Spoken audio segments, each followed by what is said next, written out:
pidato perdana Cawangan Miri. Ini adalah merupakan kelas pertama alam nyata kita, di mana beberapa bulan yang lepas kita hanya bertemu di kelas alam maya sahaja. Syukur kita dapat bertemu dan bersua muka kembali.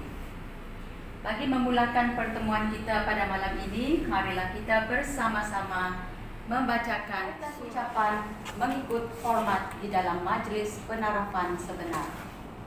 Sebelum kita ke acara berikutnya, sukalah saya mengumumkan pemegang-pemegang peranan pada malam ini.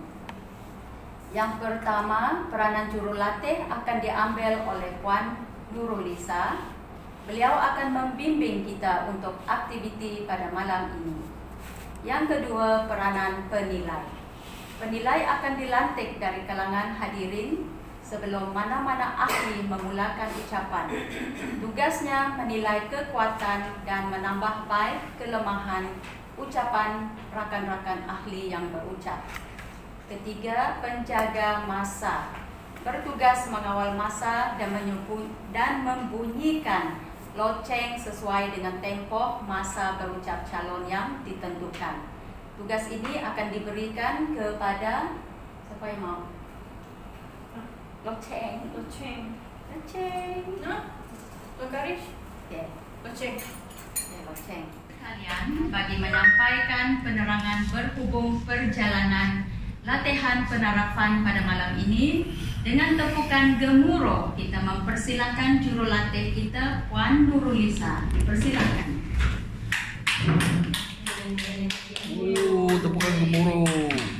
Bismillahirrahmanirrahim.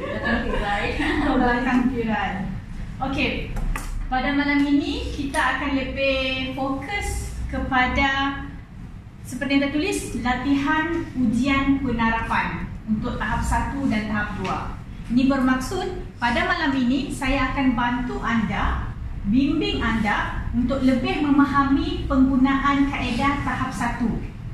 Okay, kita ada 8 kaedah kan? 8 kaedah untuk tahap 1 dan juga 8 kaedah untuk tahap 2. Di mana dengan menggunakan semua kaedah tersebut membantu anda mempersiapkan diri dengan ucapan, di mana ucapan itulah yang akan disampaikan sewaktu hari penarapan nanti.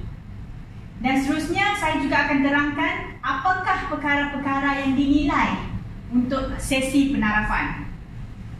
Jelas? Iaitu setiap orang diberi masa dalam 5 hingga ke 8 minit untuk satu ucapan dan tiada penetapan ucapan apakah yang akan digunakan. Maksudnya di sini, ucapan yang anda sampaikan adalah ucapan yang anda tetapkan sendiri. Bebas.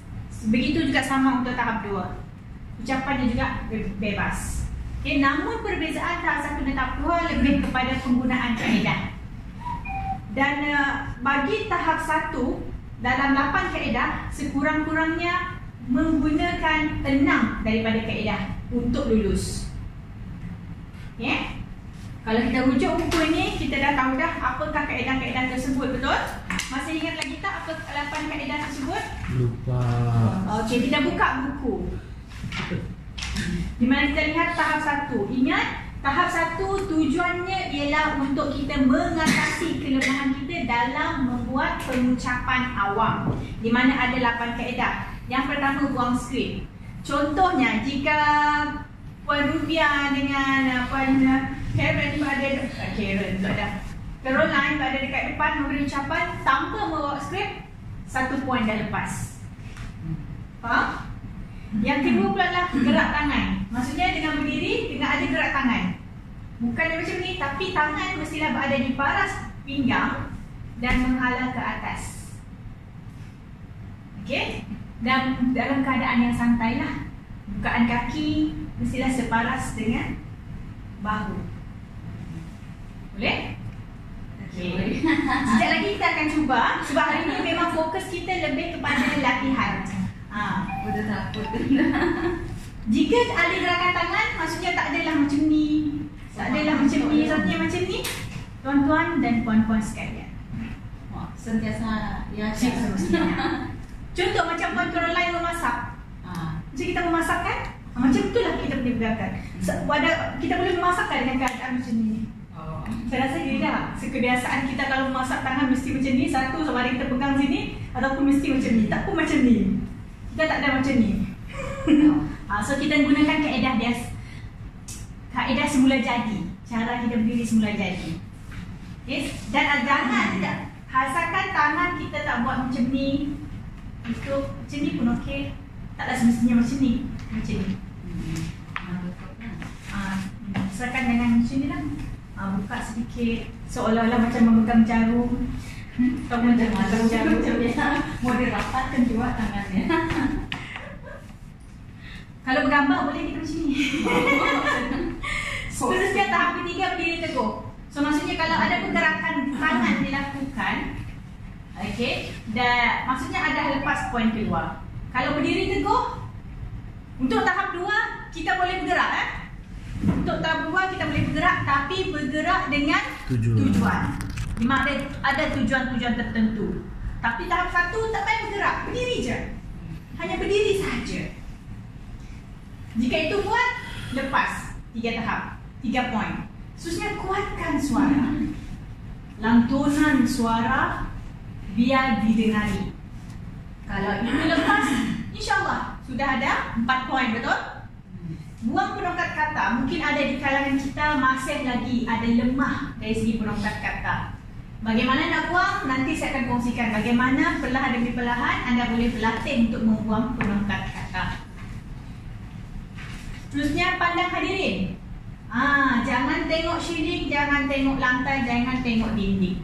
Tapi tengok hadirin, tepat pada matanya. Faham? So jika itu anda buat, anda dah dapat 5 poin. Contoh, susah nak buang penongkat kata. Tapi ini ada pandang hadirin boleh. Elak ketawa kecil. Poin seterusnya ialah elak ketawa kecil. Jika anda berucap dan apa yang disampaikan itu tidak ada intipati lucu, mencuit hati, jangan pula tergelak. Contoh tergelak kecil tu, Assalamualaikum. Tak ada lucu pun. Faham? So itu yang kita nak buang. So jika itu berjaya, maka dah dapat dah 6 poin dah lepas. Dan yang terakhir sekali ialah peduli bahasa. Peduli bahasa sepenuhnya kita menggunakan Johor Riau. Apa yang dimasukkan dengan Johor Riau ialah bahasa Melayu yang ada bunyi Itu bukan bahasa KL, tapi itu adalah bahasa Johor Riau. Saya di sini ingin menyampaikan baku lain, baku yang AA di ujung.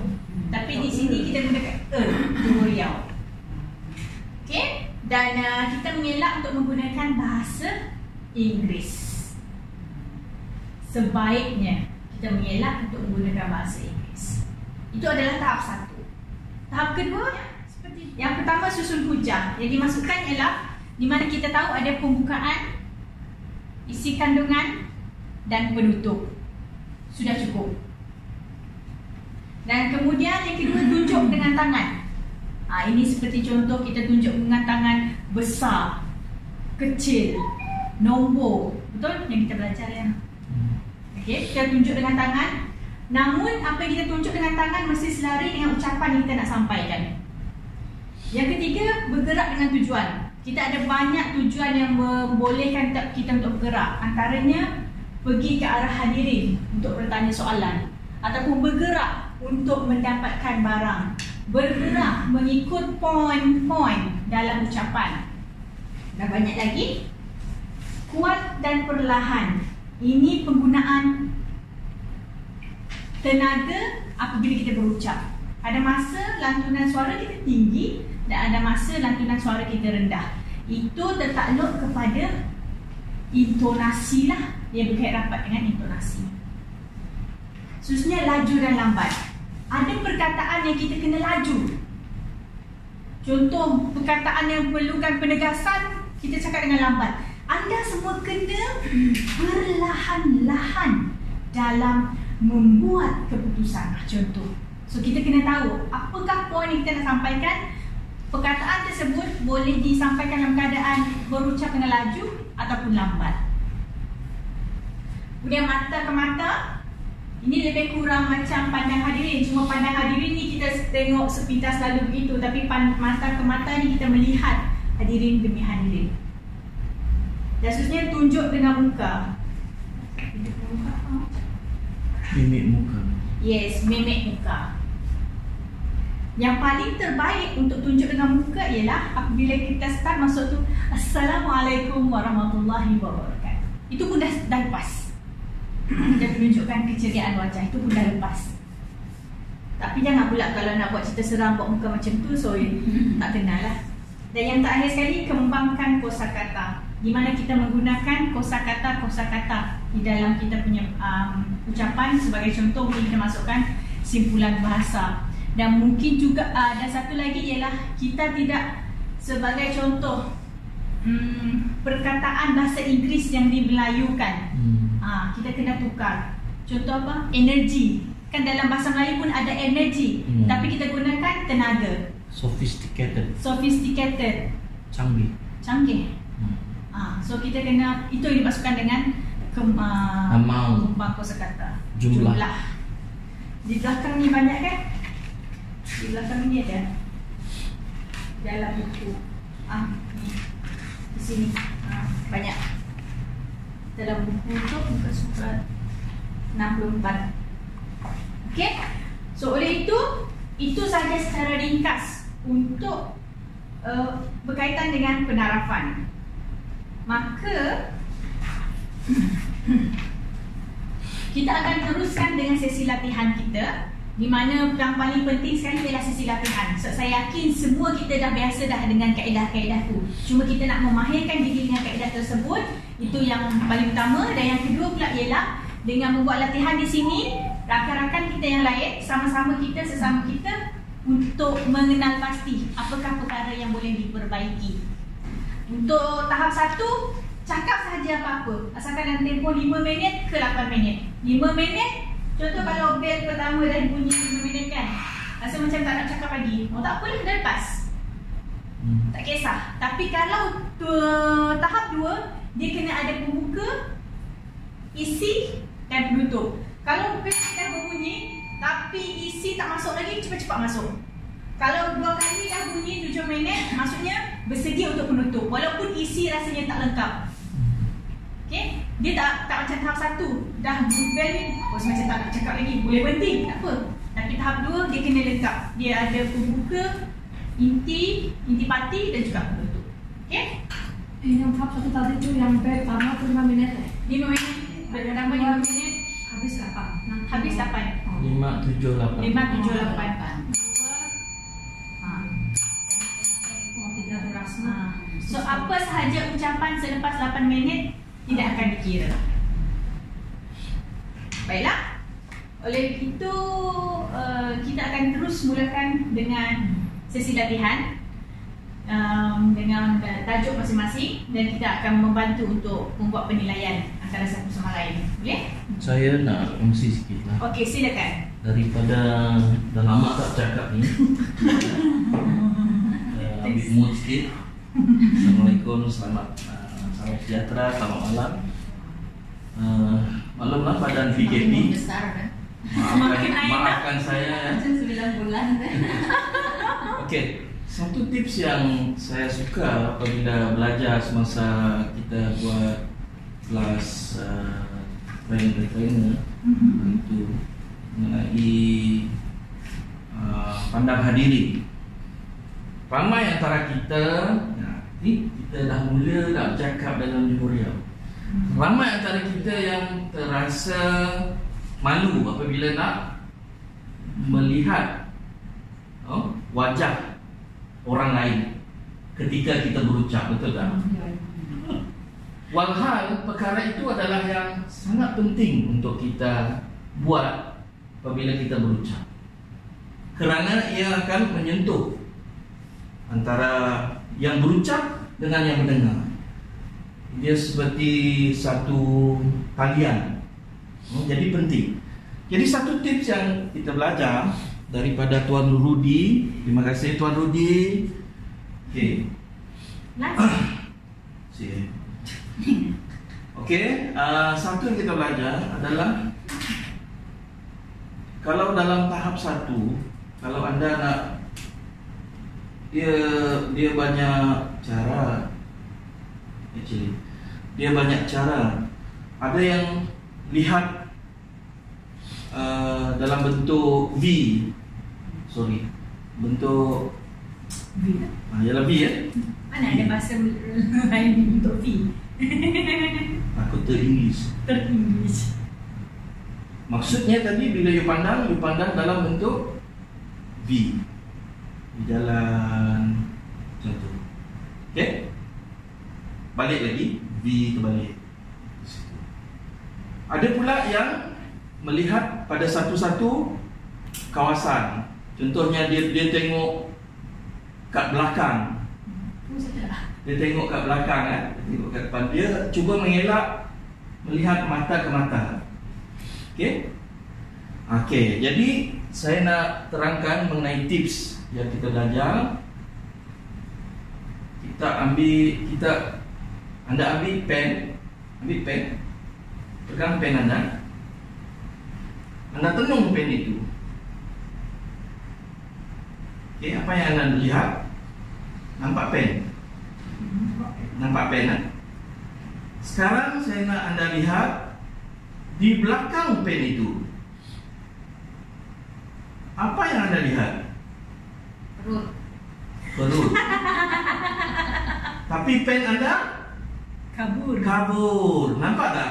Ya. Adakah posisi kepala anda berubah? Tidak. Jadi ini tips dia. Jadi anda tak segan nak lihat, padahal anda melihat kepada Caroline. Tapi yang anda fokus di belakang. Sekiranya itu menakutkan anda kan, jadi ini boleh anda gunakan. Tetapi dalam tahap 2 dia berbeza. Tahap 2 ke atas, dia perlukan anda melihat mata ke mata, sehingga orang itu mengalah. Ataupun bila you perasan, you kena lihat kan. So biasanya bila kita kena lihat juru cakap ni, juru acara depan, kita akan mengelak kan. Kita sebagai penonton lah. Jadi bila anda penonton anda mengelak, kira anda dah menang lah, dan anda berubah ke orang lain. Macam tu. Okey, itu satu tips. Mimik muka dan mimik muka, lantunan suara, tinggi rendah suara, ini semua pergerakan tangan semua terikat sama. Tinggi, rendah. Tengok, otomatik. Dalam bahasa English, otomatik juga. Otomatis. Secara otomatik.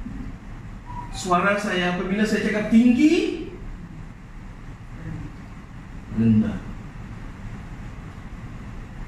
jauh, dekat, panjang, pendek, apalagi lah, macam tu lah. Jadi saya rasa ya aja lah dari saya yang saya ingat. Sorry. Itu saja yang saya boleh kongsikan pada malam ini. Thank you. Terima kasih. Terima kasih. Terima kasih kita ucapkan kepada ibu pelatih kita, Puan Nurulisa, dan juga kepada Puan Faris juga atas penerangan tips-tips tadi. Hadirin yang dikasihi sekalian, sekarang tibalah masa yang dinanti-nanti, sesi latihan penerapan oleh calon-calon grade pemidato DPP Cawangan Miri. Pada malam ini terdapat 4 orang calon grade penerapan pemidato akan dijalankan, yaitu pemidato grade 1 ucapan tersedia terdapat 2 orang calon, pemidato grade 2 ucapan tersedia 2 orang calon. Sesi latihan penerapan pada malam ini kita mulakan. Salam sejahtera saya ucapkan kepada semua ahli kelab pidato Perdana Miri. Tajuk perkongsian saya adalah kenapa kita perlu menyertai kelab pidato Perdana, ataupun dalam singkatannya adalah KPP. Apakah itu KPP? Ia adalah sebuah pertubuhan yang diwujudkan untuk memperkasa pengucapan awam bahasa Melayu ataupun dalam bahasa Inggrisnya Toastmaster. Matlamat ia diwujudkan adalah untuk membantu rakyat Malaysia dan kita semua untuk meningkatkan kemahiran dalam menyampaikan ucapan dalam bahasa Melayu. Para hadirin sekalian, pernahkah kita terfikir ingin menjadi seorang pemidato yang cermelang? Atau adakah kita ingin menjadi seorang yang boleh berucap di depan orang awam dengan penuh yakin, berkarisma, dan juga menarik setiap kali berucap di depan orang awam? Adakah Anda pernah terfikir ingin belajar macam mana cara hendak membuang perasaan gementar dan perasaan gemuruh apabila berucap di depan umum? Sekiranya jawapannya adalah ya, maka platform KPP adalah merupakan tempat yang tepat untuk Anda sertai. Kerana di sinilah kita akan diajar dan dilatih bagaimana untuk menjadi seorang pemidato yang cermelang dan hebat. Buktinya, ramai peserta yang telah berjaya menjadi pemidato yang cermelang dan hebat setelah menyertai KPP. Contohnya, di KPP Miri ada beberapa rakan kita yang telah dinaikkan taraf menjadi jurulatih semasa kelas KPP berlangsung di Miri, dan mereka juga bergelar pemidato grade 1. Tahniah kita ucapkan kepada Puan Nurulisa dan juga Tuan Karis. Mereka adalah merupakan sifu kami di KPP Miri yang banyak mengajar kami mengenai pengucapan awam. Manakala bagi diri saya pula, di mana sebelum saya menyertai KPP, saya hanya berpandu kepada skrip saja. Tetapi pada hari ini saya mampu berucap di depan kalian tanpa skrip. Selain itu juga saya dapat memperbaiki beberapa kelemahan yang ada pada saya dalam pengucapan awam. Peningkatan dan perubahan ini adalah berlaku setelah saya menyertai KPP. Dengan itu saya ingin mengambil kesempatan ini untuk mengucapkan tahniah kepada diri saya kerana telah mengambil keputusan yang tepat untuk menyertai KPP. Sekiranya saya tidak menyertai KPP, apa akan berlaku? Di mana selama-lamanya lah saya akan berucap berpandu kepada skrip. Selama-lamanya lah juga saya tidak akan memperbaiki kelemahan yang ada pada saya. Di samping itu juga, KPP pun semakin bertambah dan melebarkan sayapnya di beberapa buah negara seperti di Singapura, Indonesia, Brunei, seluruh semenanjung Malaysia, Sabah dan di Sarawak. Kini KPP telah mempunyai 25 cawangan. Ini menunjukkan kepada kita bahawa permintaan terhadap pengucapan awam adalah sangat menggalakkan di kalangan orang yang ingin meningkatkan kemahiran dalam pengucapan awam. Para hadirin sekalian, mungkin Anda ingin mengetahui apakah keistimewaan dan apakah latihan yang akan disediakan semasa Anda menyertai KPP. Setelah Anda menjadi ahli KPP, Anda boleh menyertai kelas KPP 2 kali dalam 1 bulan selama 6 bulan. Okey? Ini okey.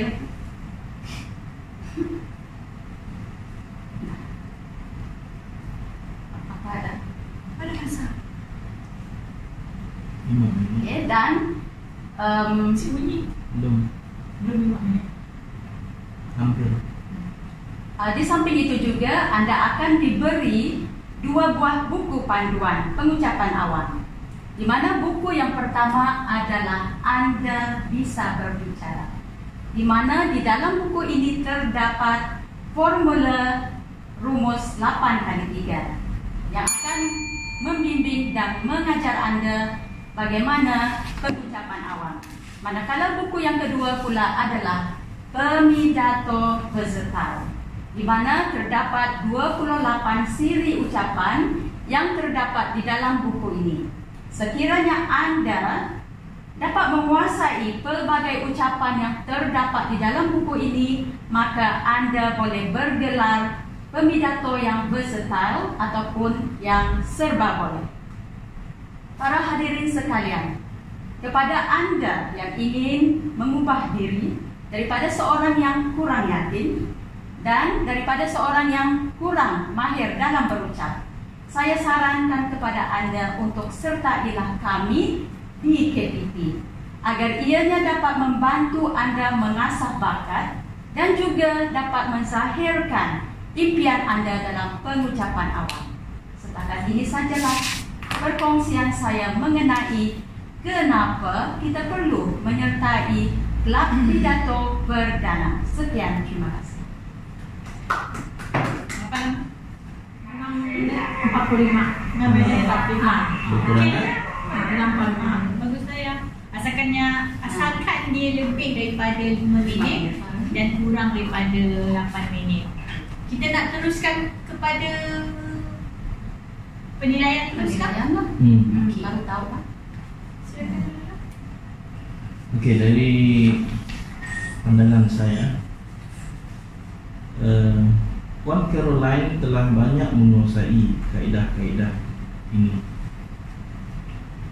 Pertama sekali, buang skrip memang jelas. Gerakan tangan sangat baik. Sangat baik. Bukan saja itu, dia dengan jarinya sekali, 2, 5. Yang ini pun ada kita belajar, Ada tahap 2. Itu saya lupa. Okey, tak apa. Tapi gerakan tangan baik, berdiri teguh baik, kuatkan suara. Mungkin intonasi suara ni agak mendatar. Ada masa mungkin puan kena tinggi dan rendahkan untuk bagi cantik sikit. Penongkat kata macam dah hampir pupus. Berkurang. Tahniah kepada anda. Nama-nama tahniah ya. Pandang hadirin agak lemah. Ini agak lemah. Ini agak kurang. Malu apabila orang tak ramai kan. Tapi bila orang ramai, saya rasa Puan Caroline dah biasa berdepan dengan orang lebih ramai daripada ini. Jadi mungkin keadaan itu berubah.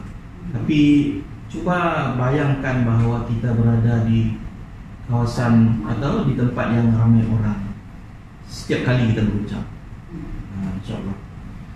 Elak ketawa kecil. Ini tadi spoil ada sikit sayang Yang okey tadi tu, bila dia cakap okey tu dia benda macam tu orang lain tak tahu. Orang lain sebagai penonton tak tahu. Jadi bila you sebut, orang tahu. Okey, dalam konteks kita bercakap harian ni, benda biasa yang kita dengar. Jadi mungkin orang tak trigger tak perasan. Jadi cuba kawal keadaan itu. Sekiranya anda tahu bahawa anda melakukan kesilapan, teruskan, ambil semula mood tersebut. Tadi apabila berlaku itu, puan pun bilang idea, mungkin dia punya hujah-hujah tu pun dah tak tahu ke mana, dan menantikan masa loceng 5 minit. Jadi agak sayang. Elak ketawa kecil, di situ pun tercetusnya lah ketawa kecil. Okey, peduli bahasa cukup bagus. Ni daripada apa yang saya nampak lah. Kalau saya yang buat penilaian, InsyaAllah lulus. Okey, sebab anda telah menguasai 6 daripada 8. Betul tak Puan? 6 daripada 8 boleh lulus. 6 daripada 8. Okey, Lisa boleh? Saya nampak sikit sajalah. Yang saya nampak memang perubahan yang berlaku kepada Puan Pearline sangat-sangat luar biasa. Luar biasa. Perkembangan yang sangat-sangat patut dicontohi dan patut dibanggakan. Betul. Sebab memang banyak berubah. Terutama sekali yang pertama saya nampak dari segi penyusunan isi ucapan. Dia padat dengan isi. Dia bukan sekadar berucap kosong. Dan yang pertama. Yang kedua, dari segi penggunaan kemahiran sangat-sangat baik. Walaupun, kenapa saya kata sangat-sangat baik? Sebab sesi pertemuan kita hanya sangat singkat, tapi dia mampu menggunakan 8 kaedah itu sebaik mungkin. Cuma ada beberapa yang perlu dipertingkatkan lagi, insya-Allah kita perbaiki untuk sesi yang sebenar masa penarapan. Dari segi lantunan suara sangat bagus, jelas. Intonasi sekarang macam diberitahu oleh Tuan Karish, memang kurang dari segi alunan intonasi. Di mana kita nak buat penekanan, di mana kita nak turun dan naik, tapi tidak mengapa. Sebab ini hanya tahap 1, sekurang-kurangnya lontaran suara tu jelas, boleh didengar oleh hadirin. Pandang hadirin, saya rasa untuk tahap 1 cukup bagus. Tapi kalau untuk kami tahap 2 memang kena pandang betul-betul.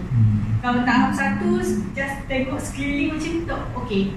Mengelakkan daripada tengok ceiling, tengok dinding, tengok lantai. Itu yang dikongsikan tadi, macam kita tengok ni tapi tak tengok kan. Cuma yang tahap 2 memang dia kena betul-betul eye contact lah. Yang lain yang saya boleh nampak ialah dia ada gangguan macam diberitahu oleh Tuan Karish dari segi macam masa. Rasa macam ni dah lagi dah bunyi ni, aku macam dah nak habis isi dah ni dah.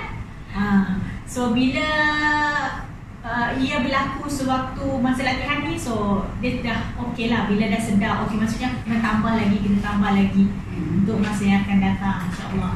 So saya rasa itu sahaja. Dari segi kelajuan pun saya rasa sangat baik. Tak payah nak dilajukan, tak payah nak dilambatkan lagi sedikit. Dari penyusunan konten, kalau nak tambah lagi, boleh tambah lagi. Tapi kalau untuk selamat, yang ini pun sudah cukup baik. Itu sajalah. Ada nak tambahkan? Sama bagus. Ya, terima kasih Tania.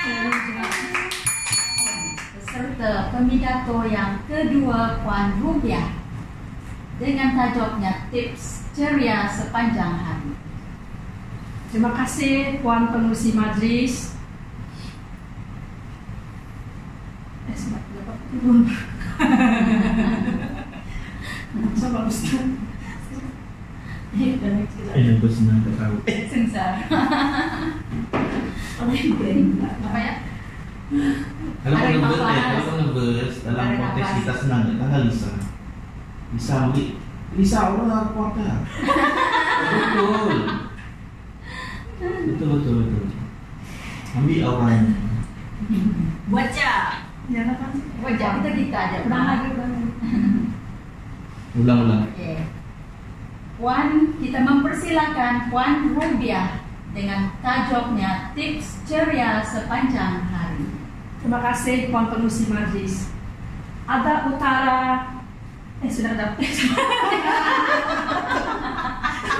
Ada utara. Ya, apa Okey, sekali. Desa Utara. Oh, kita lagi menghafal, kita buka ya kan?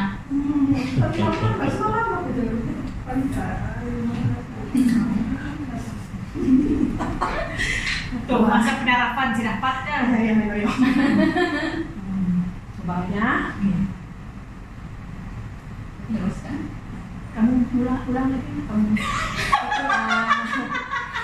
Kita mempersilakan calon seterusnya Puan Rubiah James dengan tajuk ucapan beliau Tips Ceria Sepanjang Hari.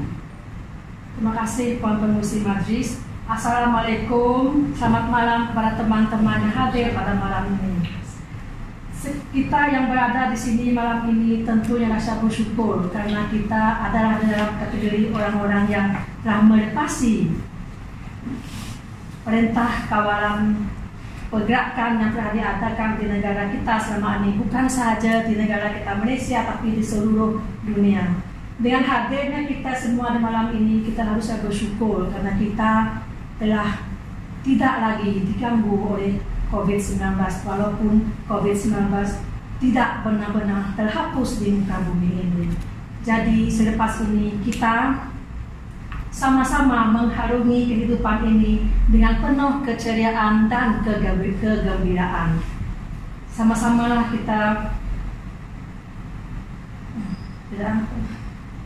bukan saya kan saya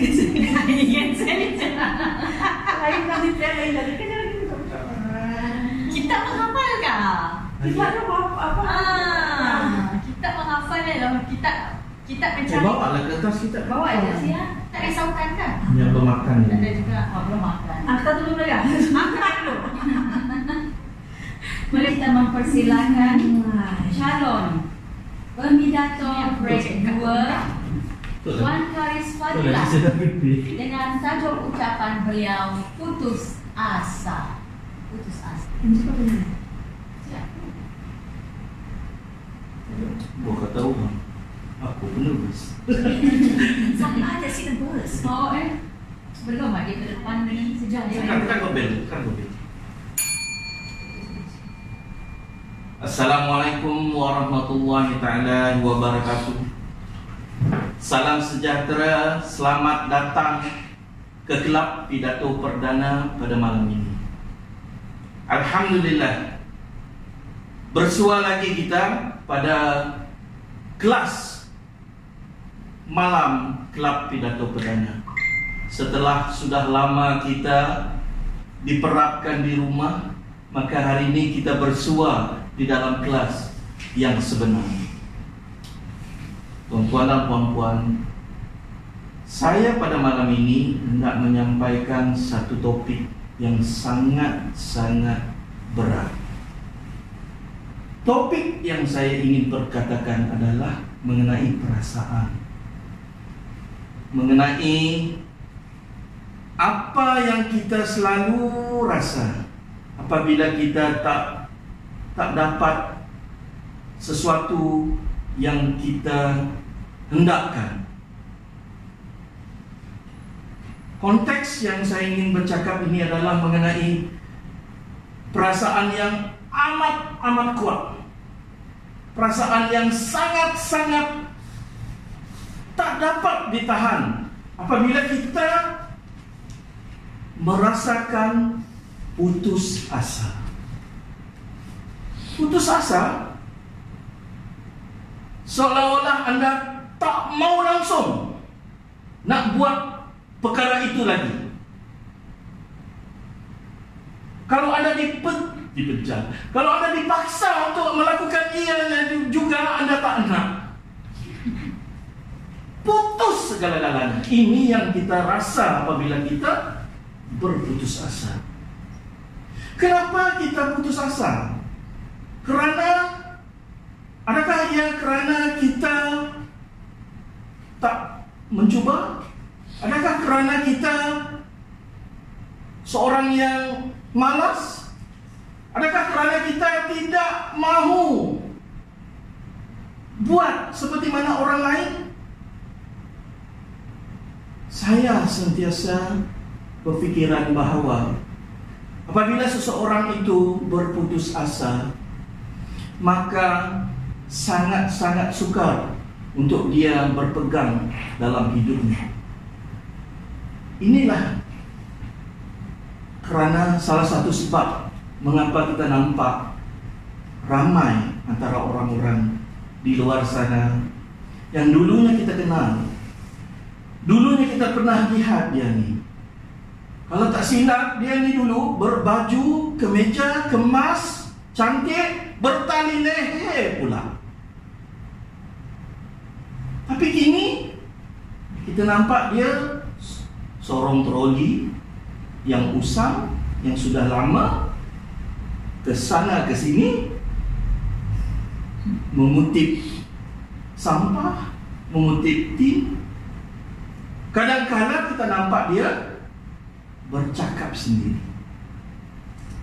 Ini adalah salah satu daripada kesan apabila seseorang itu berputus asa. Dari segi psikologinya, mereka sudah lemah. Mereka tak tahu lagi apa nak buat. Mereka dah cuba, mungkin tak sehebat orang lain. Mereka buat, mungkin mereka tak buat seperti mana orang lain buat. Kerana yang berjaya, mereka tak buat sekali. Kebiasaannya mereka yang berjaya ini mereka buat berkali-kali. Betul tak, Puan Caroline? Sebelum Puan berjaya nak buka salon kecantikan Puan, saya pasti banyak halangan. Saya pasti halangan-halangan tersebut pada satu ketika Puan sendiri merasakan nak berputus asa. Namun apabila kita ada semangat, apabila kita melihat kejayaan orang lain, apabila kita mengambil aura daripada seseorang itu dan kita buat dengan lebih cekal dan lebih rajin daripada orang lain, usaha kita lebih banyak, insya-Allah kita akan boleh berjaya. Kita selalu berputus asa apabila kita tak nampak jalan penyelesaian. Jalan penyelesaian ni kalau dalam konteks suami dan isteri, inilah apabila suatu talak jatuh dalam konteks Islam. Apabila mereka dah cuba, alamak, aku dah putus asa lah, tak dapat lah. Aku dah cuba tak dapat juga. Jadi aku tak nampak jalan penyelesaian terhadap masalah ini. Maka diputuskan. Siapa pun tak dapat nak bagi jawapan ni melainkan mereka yang terlibat sahaja. Kalaulah kita di dalam suatu masyarakat komuniti yang positif, kemungkinan kita tidak banyak nampak masalah-masalah ini. Contoh yang saya bagi tadi adalah masalah-masalah gelandangan tadi. Sekiranya komuniti kita bekerjasama, memberi pertolongan, bukan saja dari segi kewangan tapi juga dari segi mental kepada mereka, itu kemungkinan besar mereka tak jadi begitu. Siapa yang perlu mengambil tindakan terlebih dahulu? Pada pendapat saya, ahli keluarga mereka itu. Jadi kalau kita di dalam suatu kelompok yang sentiasa bercakap negatif tentang ini, negatif tentang itu, maka di sini kita akan merasakan bahawa impact tersebut amat kuat. Tak boleh ni, aku dah putus asa, aku tak nak. Inilah sebabnya. Saya melihat juga apabila kita dah letih, kita dah malas, aku dah buat lah. Puan Lisa suruh saya buat macam ni, saya dah buat. Saya tak dapat seperti mana Puan Lisa dapat. Saya dah buat, tapi tak boleh juga. Saya putus asa. Jadi inilah antara sebab-sebabnya kenapa seseorang itu berputus asa.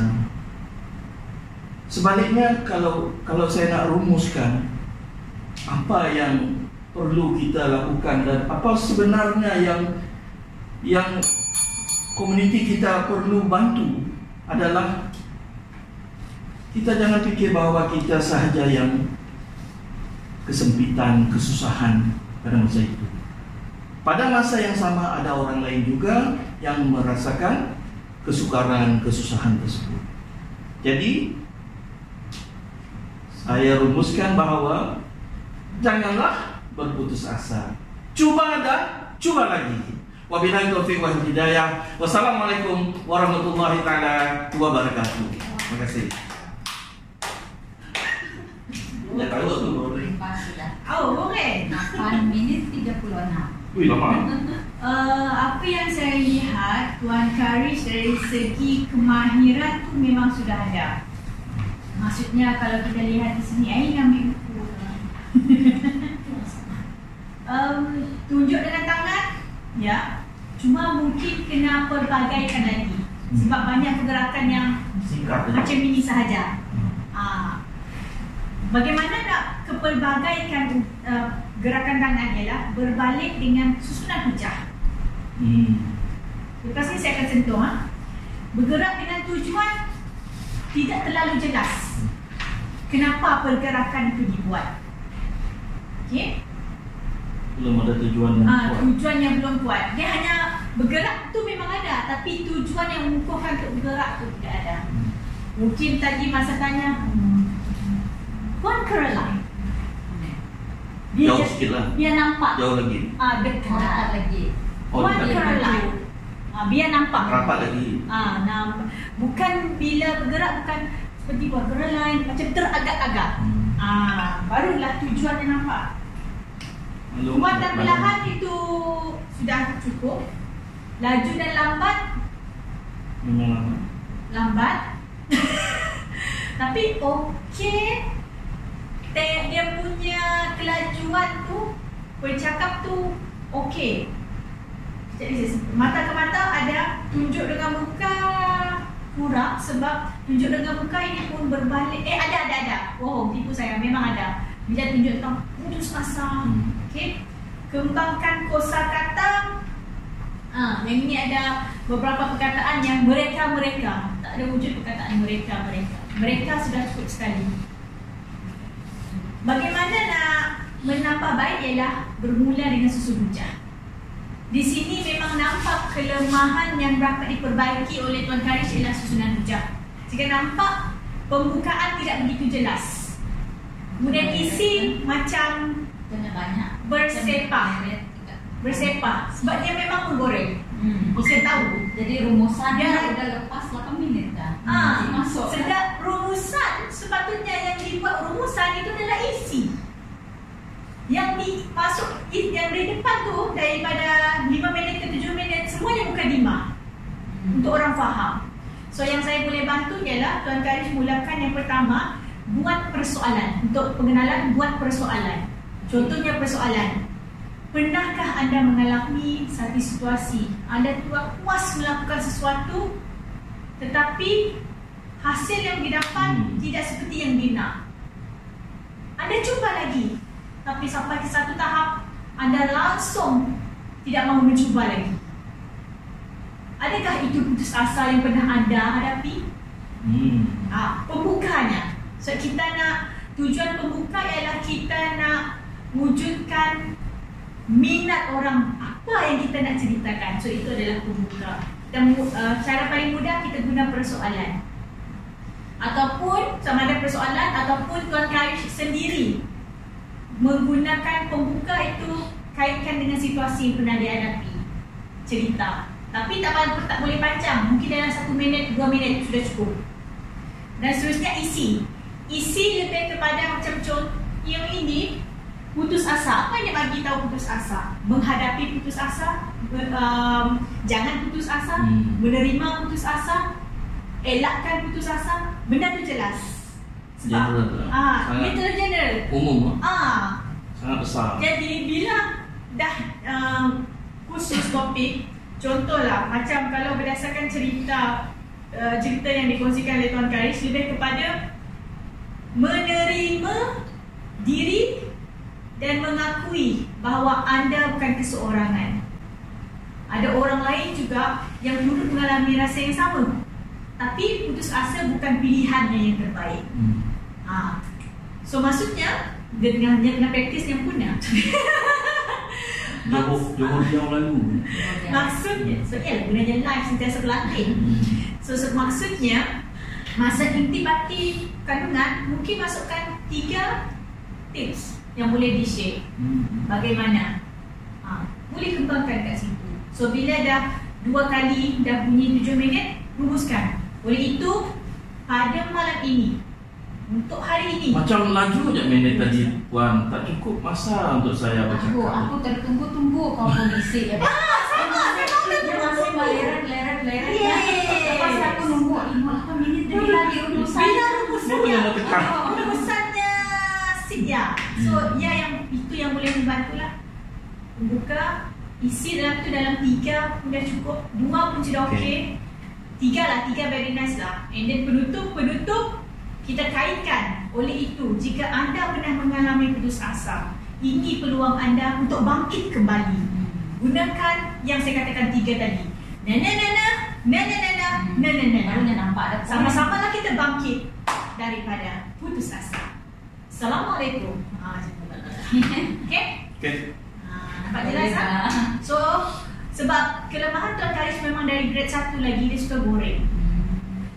Dia ada talent untuk bercakap. Dia ada talent untuk bercakap. Tapi mungkin disebabkan seorang YouTuber, kebanyakan YouTuber yang jenis vlogger, diorang tak ada konten yang jelas. Dia just bagi buat, dah ada tu baru diorang potong.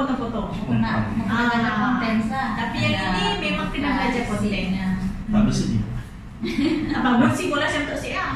Okey, Ada lagi? dah. Mau Ya tambah? jalannya udah ya. Pokoknya depan tadi memangnya banyak meleret lah, belum masuk ke isi itu.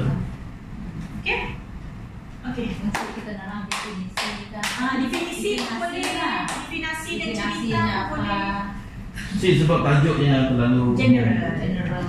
kita perkecilkan lagi. Yes, berkecil. Kan ingat kan? My breakthrough coach anda, Madam Lisa Poli.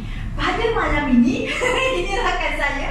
Pada malam ini, saya bersama dengan rakan-rakan saya dalam kelab pidato perdana Cawangan Miri, di mana kami setelah beberapa bulan, ini adalah kelas pertama yang kami jalankan untuk sesi latihan bagi ujian penarafan pada 24 Julai nanti.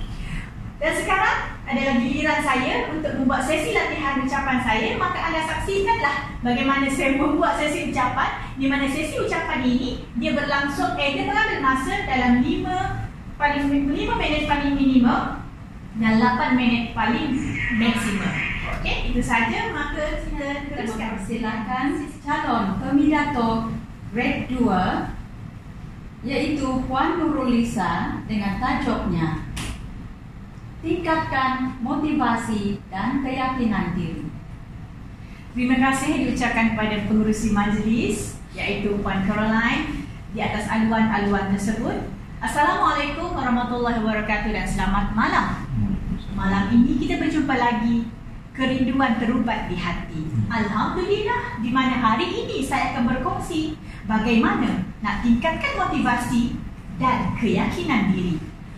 Pernahkah anda menghadapi satu saat di mana anda berkobar-kobar untuk melakukan sesuatu, tapi dalam perjalanannya anda rasa rebah dan lemah? Rasa macam, ya Allah, malasnya. Nak bersemangat buat, tapi tak dapat. Dan pernah ke tak? Pernah? Saya juga pernah menghadapinya. Pernah ke tak anda menghadapi satu situasi, rasa dah bersemangat tapi tiba-tiba macam tak yakin je, boleh ke nak buat ni? Apakah maksudnya? Adakah anda rasa kurang keyakinan diri? Jika ya, hari ini saya akan kongsikan kepada anda tips yang paling mudah, tetapi untuk memastikan keberkesanan tips tersebut, anda sendiri kena lakukan dan aplikasikan dalam kehidupan. Bagaimana? Fahami yang pertama yang dimaksudkan dengan motivasi. Apakah itu motivasi? Motivasi. Jika anda nak tingkatkan motivasi, kena ada motif, kena ada aksi. Sebab itu orang kata, tanya kepada saya, Puan, saya tak ada motivasi lah nak buat. Adakah dengan mendengar kata-kata model motivasi boleh membantu? Saya boleh kata ya dan tidak. Kata-kata motivasi hanyalah kata-kata yang boleh membuatkan kita rasa macam berkobar-kobar, bersemangat. Namun, belum tentu lagi akan membantu meningkatkan dan juga membantu mensasarkan lagi motivasi anda agar terarah. Oleh itu, pentingnya untuk ada sasaran yang jelas.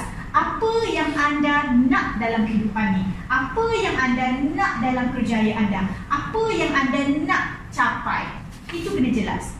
Sebagai contoh, dalam bulan ini sebagai seorang usahawan, apa yang anda nak capai? Bagi contoh, Tuan Karis, seorang YouTuber, Karis Channel, betul? Karisma Channel, boleh follow. Di mana dengan channel YouTube, menjadi seorang YouTuber, apakah sasaran dia? Pada bulan ini aku nak mensasarkan buat berapa video? 3 video, 4 video. Jelas, sasaran kena jelas, spesifik, iaitu jelas. Kemudian mestilah boleh diukur dan mesti relevan dengan keadaan. Sebab Tuan Karis sekarang dalam keadaan bekerja. Mampu ke nak buat 4 video dalam masa 1 bulan? Jika mampu dan relevan, teruskan. Dan letakkan tempoh berapa lama nak capai sasaran. Bila sasaran sudah jelas, seterusnya apa tindakan? Tindakan ialah membuat kandungan-kandungan setiap video, mencari apakah tempat-tempat, bagaimanakah storyboard dengan izin. So tindakan itu kena jelas. Apabila kita dah tahu apa yang kita sasarkan dan kita dah tahu apa tindakan yang kita akan buat untuk mencapai sasaran, maka motivasi ada di situ. Namun, jika anda tidak ada rasa keyakinan diri ataupun rasa kurang keyakinan diri, apa yang perlu dilakukan? Bila sebut keyakinan diri, ingat 4 perkara, iaitu IKIA. Ingat IKIA, jangan ingat meatball. Sebut IKIA, jangan ingat perabot. IKIA yang saya maksudkan ialah 4 elemen, di mana elemen ini sangat penting bagi membantu anda semua meningkat dan melonjakkan lagi keyakinan diri. Jika anda rasa anda tak yakin pada diri, ketahuilah adakah disebabkan oleh tidak yakin ataupun tidak percaya diri. Kena tahu bezakan. Yang pertama ialah I, ilmu. Orang yang tak yakin pada diri berkemungkinan besar ilmu yang tidak cukup. Saya ambil juga contoh Tuan Karis. Dia tidak yakin dalam tempoh sebulan menyiapkan 4 video kerana ilmu dia untuk membuat video itu sangat lemah. Nak buat editing dengan izin sangat lambat. Jadi ilmu dia nak buat editing video tidak cukup, tidak mahir.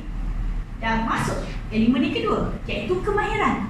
Sudah pergi kursus begini, bagaimana nak siapkan kandungan, bagaimana nak buat pemasaran berkaitan video YouTube. Namun jika ilmu itu sudah ada tetapi tidak dimahirkan, tidak dibelajar kembali, diulang, maka kemahiran itu tidak ada. Sudah tentulah keyakinan diri semakin menurun. Maka jika nak ada keyakinan diri, ilmu kena mantap, kemahiran kena padu. Mahirkan diri dengan ilmu yang telah dibelajar. Yang seterusnya ialah experience, ataupun dalam bahasa Melayunya pengalaman. Kita gunakan ilmu yang kita belajar, yang kita dah mahir tadi dalam realiti sebenar kehidupan dan juga kerjaya kita. Barulah kita akan dapat rasa pengalaman. Kita siapkan video, sediakan video, masukkan dalam YouTube, muat naik. So dah ada, maka dah ada pengalaman di situ. Dan yang akhir sekali ialah A. Dalam bahasa Inggerisnya attitude ataupun tingkah laku. Di mana tingkah laku kita berbalik kepada pergerakan kita, tindakan dan juga kekuatan mental kita sendiri. Di mana bagaimana kita percaya dengan diri sendiri, bagaimana kita masukkan jiwa kita betul-betul untuk menjadi seorang yang yakin dengan kemampuan diri sendiri. Maka di sini, jika anda semua merasakan diri anda kurang keyakinan diri, cek balik. Adakah disebabkan oleh IKIA? Ataupun IKIA itu sudah cukup? Rupa-rupanya bukan IKIA, bukan keyakinan diri yang rendah, tetapi anda sendiri yang tidak begitu yakin dengan kemampuan diri sendiri. Maka oleh itu, rakan-rakan sahabat sekalian, untuk tingkatkan motivasi, kena ada sasaran yang jelas. Kena ada tindakan untuk membantu anda mencapai sasaran tersebut. Dan Yang paling penting sekali, anda kena yakin dengan kemampuan diri sendiri dengan menggunakan elemen IKEA. Ilmu kena mantap, kemahiran kena padu, pengalaman kenalah selari dengan pengetahuan kita, dan yang terakhir sekali, attitude, iaitu tingkah laku diri kita sendiri untuk percaya dengan keyakinan diri kita dan juga kemampuan diri kita untuk memberikan yang terbaik. Oleh itu, semua hadirin dan hadirat sekalian, saya harap dengan perkongsian saya hari ini, tingkatkan motivasi diri anda dan juga tingkatkan keyakinan diri anda. Kerana setiap perjalanan itu akan ada perbezaan, di mana setiap perbezaan itu adalah didikan untuk kita jadi lebih baik pada masa hadapan. Itu sahaja daripada saya. Assalamualaikum dan selamat malam. 7.40. 7.40. Okey, terima kasih. Tepukan gemuruh kita berikan kepada Tuan Nurulisa. Seterusnya kita mempersilakan Tuan Karis Lain macam memberi penilaian terhadap Kita telah habis tak di kelakar. Tak ada. Oh lah, kita lagi belajar untuk menilai. Secara keseluruhannya memang okey, memang semua perfect lah. Yang pun isi-isi pembukaan, isi-isi penutup memang semua perfect lah. Susunan hujahnya memang semua. Suaranya, lantunan suara, cara kita menunjuk mata ke mata, memang semua mengikut kaedah yang diminta. Baik, terima kasih. Rubiah ada komen? Semua yang yang ada dalam kaedah-kaedah tu semua ada di situ yang saya nampak. Dengan keadaannya komen sudah adalah semua. Memang tu. Masih ingat ucapan sendiri. Okey, kita tengok satu persatu. Baik. Susun hujah memang tersusun kan. Lisa macam ada kotak-kotak dalam kepalanya, macam ada kotak-kotak untuk ambil ni. Wow. Tanya. Tunjuk dengan tangan sangat okey, sangat elok. Bergerak dengan tujuan, ada bergerak. Ada bergerak. Dan nampaklah pergerakan tu. So mula-mula plan nak gunakan whiteboard sebab ke arah whiteboard dan menulis pun pergerakan dengan tujuan. Cumanya takut memakan masa. Yes. Kuat dan perlahan ada juga. Tapi tak berapa power. Mungkin lebih Laju dan lambat. Hari ni tak berapa laju. Okey. Okey. Itu yang paling ditakuti sebenarnya. Hari ni tak berapa laju sebab isi semua masuk. Dan alhamdulillah lah. Tidak seperti biasalah Tidak laju. seperti biasa. Okey. Kalau orang banyak berlatih kan. Practice make no.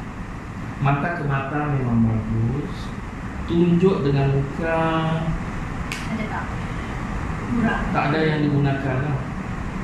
Tak ada perkataan yang memerlukan. Saya balik ke motor gitu. Kembangkan kosakata, saya rasa permulaan tu dah banyak gunakan. Jadi untuk tahap 2, untuk Lisa, InsyaAllah lulus dengan baik. Jadi itu sajalah. Itu saja. Lisa, tutup video. Terima kasih. Kita jumpa lagi pada besok hari dengan topik yang menarik bersama dengan saya, My Brain Tuan Chandra, Media Bisa Oli. Bye. Bye.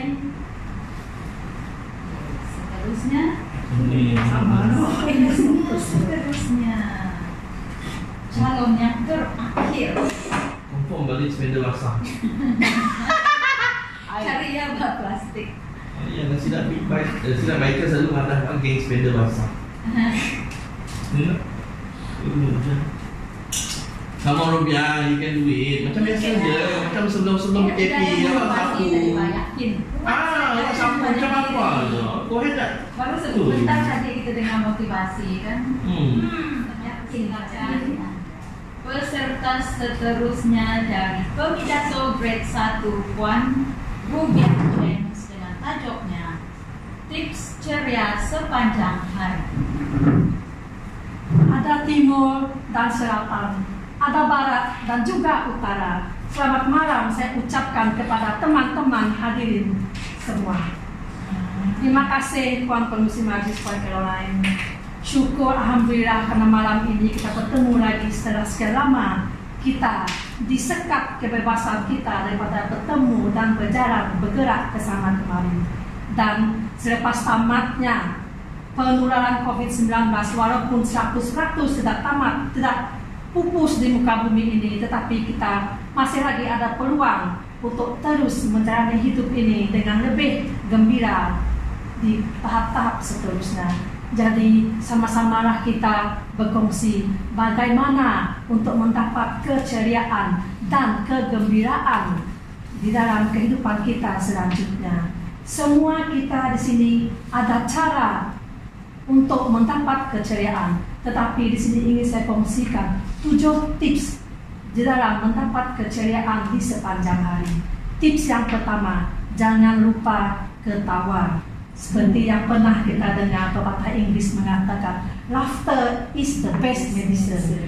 Maksudnya kita tidak ingin menangis sehari-hari kan? Macam mana kita hendak ketawa? Tentu semua antara kita ini ada cara untuk bergerak ketawa. Contohnya dengan pasangan kita ataupun dengan teman-teman. Kita boleh bercerita apa-apa saja cerita yang boleh mendatangkan kelucuan ataupun sama-sama membuat aktiviti yang mendatangkan kegembiraan kepada kita.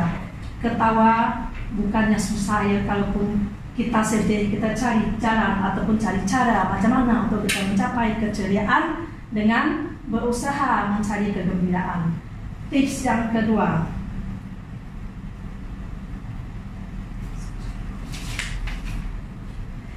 jadi kanak-kanak. Maksudnya bukannya kita menjadi kanak-kanak, kita melompat ke sana kemari, menconteng dinding ataupun menimbulkan huru-hara di rumah.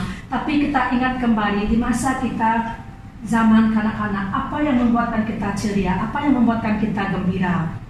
Kita coba ingat kembali apa makanan yang kita suka semasa zaman kanak-kanak, apa permainan yang menimbulkan keceriaan dan kegembiraan kita. Contohnya, kita boleh menjalankan aktiviti seperti permainan dalam ular ataupun permainan puzzle, ataupun kita boleh membunyikan radio dengan sekuat hati, sekuat bunyinya untuk menambahkan keceriaan hidup kita. Dan tips yang ketiga, jumpa kawan-kawan. Memang seronok apabila kita berjumpa dengan kawan-kawan lama. Tentu banyak pengalaman cerita yang kita ingin kongsi bersama. Dan cerita-cerita tersebut mungkin ada yang mencuri hati. Mungkin semasa kita pernah bekerja bersama di dalam alam persekolahan bersama, mesti ada kenangan manis yang kita ingin kongsi bersama. Dan walaupun kita tiada masa, kita coba cari ruang dan masa untuk berjumpa dengan kawan-kawan. Andainya kita betul-betul tiada masa, kita boleh membuat panggilan ataupun menghantar pesanan melalui telefon. Dan tips yang ketiga, tips yang keempat, beriadah. Seperti semua yang kita tahu, beriadah ada berbagai jenis aktiviti. Beriadah bukan saja meningkatkan kesihatan, tetapi membawa kepada impak positif untuk kesihatan mental.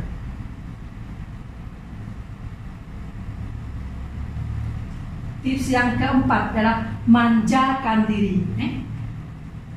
Tips yang kelima, manjakan diri. Kita untuk mencari keceriaan, kita haruslah memberi masa ataupun ruang kepada diri sendiri. Ada banyak cara untuk kita memanjakan diri. Contohnya kalau sebagai kaum wanita, kita boleh pergi berurut, pergi ke spa, pergi ke salon.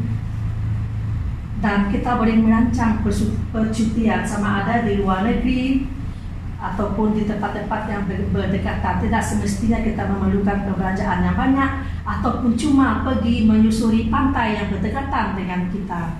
Tips yang seterusnya, beri apa yang Anda idam-idamkan selama ini. Kalau kita tidak mampu membeli sesuatu yang mahal, benda yang sederhana, asalkan dia membawa keceriaan kepada kita, kita teruskan saja. Contohnya kita membeli kek dan kita membuat niat di hati, hari ini aku nak menyambut sesuatu untuk menceriakan diri sendiri dan menjemput kawan-kawan untuk meraihkan hari kejayaan kita. Dan kita boleh bergambar beramai-ramai bersama kawan-kawan. Kalau itu boleh mendatangkan kegembiraan kita pada hari tersebut. Tips seterusnya, tips ketujuh, lebihkan memberi daripada menerima. Seperti yang kita selalu dengar, tangan yang memberi lebih mulia daripada tangan yang menerima. Kita boleh niatkan dalam hati kita, apa-apa pemberian yang kita bagi, kita tidak mengharapkan balasan. Kerana apabila kita memberi kegembiraan kepada orang lain, secara langsung dia juga memberi kegembiraan kepada diri kita. Ketenangan hati adalah sesuatu yang memang telah dijanjikan oleh Yang Maha Esa, supaya kita tidak merasa takut untuk bersedekah dan menderma.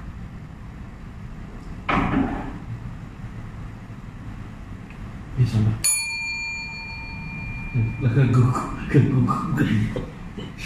Dan selepas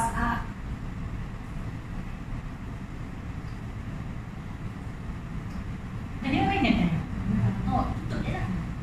jadi setelah semua kita berkongsi, mendengar antara tips-tips keceriaan yang saya coba kongsikan bersama, mungkin ada lagi tips-tips daripada kawan-kawan semua. Kita boleh sama-sama menggunakan tips tersebut untuk manfaat keceriaan kita sendiri. Setiap daripada kita ada cara untuk mencari kegembiraan hidup.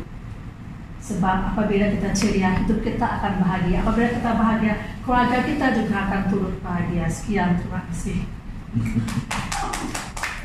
Baik. Tepukan gemuruh kepada Puan Rubiah atas ucapan beliau. Sorry yang masa kubel tadi adalah 6 minit. 6 menit. Terlebih 1 minit. Kita mempersilakan penilainya Puan Haris. Okey. Masya Allah, Puan Rubiah, apa dah jadi PKP ni? Saya masih sorry lah saya cakap pasal buang skrip. Memang buang skrip ni buang skrip. Tapi kita berucap buang skrip ni dalam bentuk buang skrip. Puan masih macam baca skrip, cuma tak ada di tangan aja skrip tu. Tak tahulah, itu pendapat saya. Mungkin Puan terlalu stres bahawa menghafal adalah benda yang akan membantu Puan. Tapi bagi saya tak berapa sangat juga. Yang Puan kena ada adalah kotak-kotak yang macam Lisa tu, yang perlu ada. Puan kena letakkan benda-benda ni dalam kotak. Ini yang akan saya buat juga. Jadi untuk kita buat ucapan tapi kita nak menghafal, bagus, memang bagus. Tapi tak semua orang ada kemahiran tersebut. Tapi Puan malam ni mungkin gementarnya teramat sangat. Nampak benda tu. Selalu tak nampak, Selalu tak nampak, tapi malam ni nampak. Okey, gerakan tangan alhamdulillah memang dah ada. Berdiri teguh sudah ada. Kuatkan suara ni seperti dulu juga, intonasinya masih mendata. Mungkin kena berlatih karaoke ke apa ni, kena bawa lagu-lagu Zain. Buang penongkat kata ini pun sangat-sangat baik. Sudah banyak kurang. Pandang hadirin pun dah baik. Elak ketawa kecil ini tak ada lah. Tapi cuma tadi bila hilang fokus tu agak bila hilang idea tu tadi kalau saya gosok aja Puan. Okey, janganlah ikut saya. Tanya-tanya tu bisa nanti. Alright, peduli bahasa. Jadi saya rasa untuk 6 kaedah ada pada puan, memang sudah ada. Jadi cuba kurangkan gemetar, cuba tingkatkan lagi apa nama pada komputer ni? Keyakinan. Laptop keyakinan. Tingkatkan lagi keyakinan. Jangan putus asa. Puan, jangan putus asa. Gunakan tu. Anda dah ikut kelas KPP. Jangan putus asa. Bermotivasi dan tingkatkan keyakinan diri. Kita di sini kita serupa, jangan takut. Semua topik-topik pakai. Sama. Kan jadi topik tentang kelas KPP. Ya, topik tentang putus asa. Untuk topik kan motivasi dan tingkatkan diri. Be happy. Okey, diajaklah dari saya sederhana. Cuma ialah tingkatkan je. Yang bisa. Menghafal. Bisa dapat menghafal sebenarnya kayak menghafal. Kalau nak goreng itu pakai dia bapak. Sebab itu saya tahu masalah Puan, jadi saya cuba untuk bantu. Okey, saya cuba untuk bantu. Ini antara teknik yang saya selalu pakai. Di mana sama ada yang malam ya? Dia tak biasa. Sama, sebab saya perasan Rubiah kalau kita bagi secara dia cakap dia boleh bercakap. Tapi kalau untuk dia merancang dan dia hafal, dia akan mengambil masa yang memang perlu banyak tadi. Sebab bila dia kata dia nak ikut skrip dalam kepala dia, memang dia akan fikir apa lagi tadi ayat tu dia fikir ayat tu. So dia akan membuatkan Puan Rubiah stop. Okey, so saya kongsikan, saya tulis tadi asal Puan Rubiah bagi tahu tips-tips kan. Ada 2 cara. Sama ada nak bagi tahu sebab masa pun dah okey kan. So bila masa dah okey, tak payah nak tambah-tambah isi lagi. Cuma nak bantu bagaimana supaya dah ni 3K, 3R, 1M. Ini ketawa, kanak-kanak, kawan. Apa yang Puan Rubiah ingat? Bukan tadi punya cakap pasal tu? Ya, yes. Maksudnya tips-tips itu kita gunakan perkataan mula tu. So, ketawa. Bagi tahu tips yang pertama 3K. Apakah 3K? Ketawa. Jadi kanak-kanak. Kemudian apa lagi? Jumpa kawan. 3K. 3R, riadah. Tadi sebut manjakan diri. Saya boleh fikir rehat. Kan? Riadah, rehat, dan kemudian hadiah kan? Boleh gantikan dengan raikan diri. Tak semestinya beriadah, raikan diri kan? Raikan diri tu. Raikan diri. 1M adalah memberi lebih baik daripada menerima. So gunakan ini. Tips yang pertama, 3K. Apakah 3K? Ketawa, kanak-kanak, kawan. Apakah itu? Ketawalah selagi anda boleh ketawa. Jadi ulang lah. Tips yang kedua, 3R. Apa 3R? Tips yang ketiga, 1. Oh, maksud Puan dia punya isi-isi tadi permudah, Formulanya lah. permudahkan dalam bentuk formula. Dia ingat apakah benda tu. So kalau 3K apa? Kan dia selalu guna. Ketawa, kanak-kanak. Lepas tu apa tadi K tadi Ketawa, kanak-kanak. Kawan. Kawan.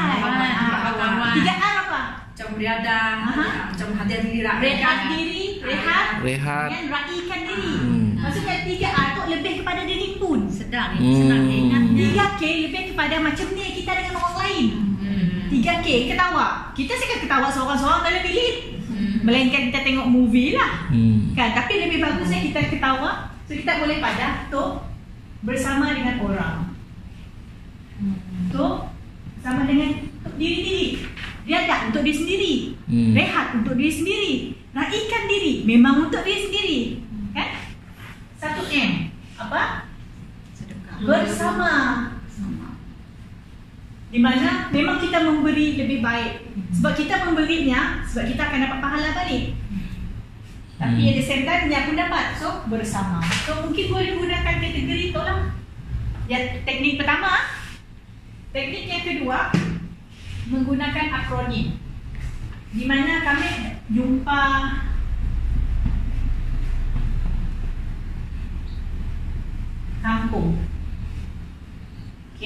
Nanti pilihlah mana satu lebih mudah. Kampung. K. Ketawa. A. Anak-anak. Jadi anak-anak. M. Manjakan diri.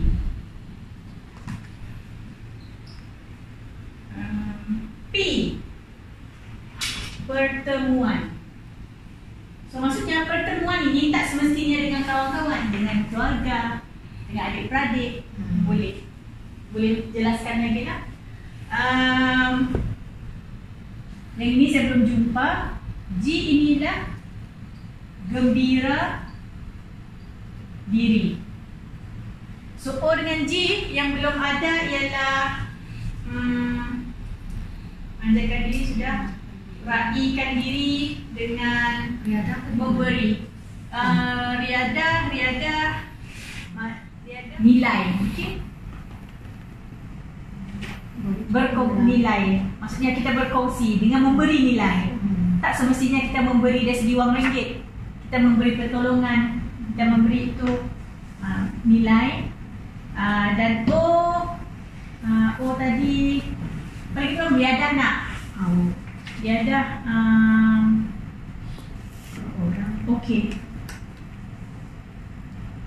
Okey, maksudnya diri option. Maksudnya kita pilihan. Ada peluang pilih untuk diri sendiri. Bina option untuk option ataupun opportunity. Itu dalam ataupun itu yang dalam Inggeris lah. So ada buat cara. Yang mana satu memudahkan lagi untuk Rubiah ingat the point. Itu saja. Saya punya komen itu sahaja yang boleh membantu. Sebab kalau tak boleh bounce screen, memang akan mengganggu kemahiran yang lain. Sebab Rubiah asyik berfikir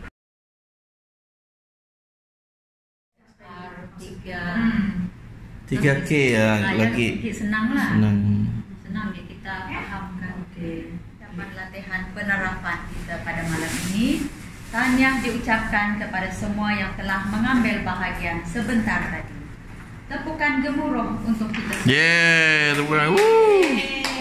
Akhirnya pertemuan kita pada malam ini. Terima kasih kepada para petugas. Terima kasih kerana mengambil bahagian. Terima kasih kerana anda berjaya datang dan menyerikan pertemuan kita pada malam ini. Saya Puan Caroline Guna selaku pengacara majlis kita pada malam ini mengucapkan terima kasih atas kesempatan yang diberikan dan memohon maaf atas sebarang kekurangan. Kita bakal bertemu dan berprogram lagi pada 24 Julai 2020. Nantikan ujian yang sebenarnya. Akhir bicara, lestarikan bahasa senikan bicara. Sekian, terima kasih.